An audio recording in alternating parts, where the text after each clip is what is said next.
আসসালামু আলাইকুম প্রিয় দর্শক।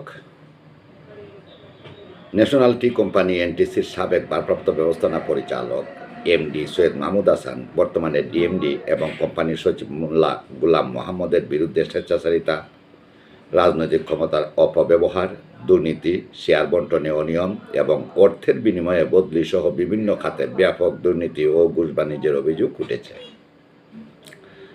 সাবেক চেয়ারম্যান শেখ কবির হোসেনের সময়ে এই সিন্ডিকেটের নেতৃত্বে ছিলেন সচিব মোল্লা গুলাম Mohammad, manager purchase Shahadat Hossain, DGM Rafiqul Islam এবং সাবেক অর্থ কর্মকর্তা কেরামত আলী।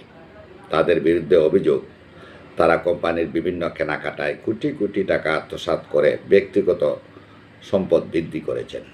শেয়ার হোল্ডাররা দীর্ঘদিন ধরে এই অনিয়ম ও দুর্নীতির বিরুদ্ধে নীরব থাকলেও সম্প্রতি তারা সিন্ডিকেটের পদত্যাগের দাবি জানিয়ে সরব হয়েছেন। তাদের মতে রাজনৈতিক প্রভাব বিস্তার করে শেখ কবির হোসেন ও কেরামত আলী কোম্পানিটিকে ধ্বংসের দ্বার প্রান্তে নিয়ে এসেছেন। বর্তমানে সাবেক চেয়ারম্যানের সহযোগীরা এখনও তাদের পদে বহাল রয়েছেন, যা শেয়ার হোল্ডারদের মধ্যে উদ্বেগের সৃষ্টি করেছে। বিশ্লেষকরা মনে করেন, এনটিসির শেয়ার বন্টনে অনিয়মের ফলে সরকার রাজস্ব হারাচ্ছে এবং কয়েকজন ব্যক্তি অবৈধভাবে লাভবান হচ্ছেন। শেয়ার হোল্ডাররা দেশের এবং কোম্পানির স্বার্থে নিরপেক্ষ তদন্তের মাধ্যমে দায়ীদের বিরুদ্ধে ব্যবস্থা নেওয়ার দাবি জানিয়েছেন। ন্যাশনাল টি কোম্পানি লিমিটেড বাংলাদেশের একটি সরকারি প্রতিষ্ঠান, যা 1978 সালে প্রতিষ্ঠিত হয়। কোম্পানিটি বাংলাদেশ সরকার এবং জনগণের যৌথ মালিকানায় দেশের চা শিল্পে সর্ববৃহৎ পাবলিক লিমিটেড কোম্পানি হিসেবে পরিচিত। বর্তমানে প্রতিষ্ঠানটি 12 সদস্যের একটি পরিচালনা পর্ষদ দ্বারা পরিচালিত হয়।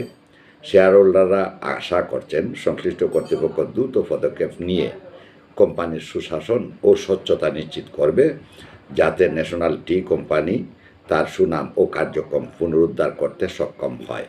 প্রিয় দর্শক, আপনাদের শুভেচ্ছা অভিনন্দন জানিয়ে আমি শেষ করছি আজকের নিউজের পর্ব।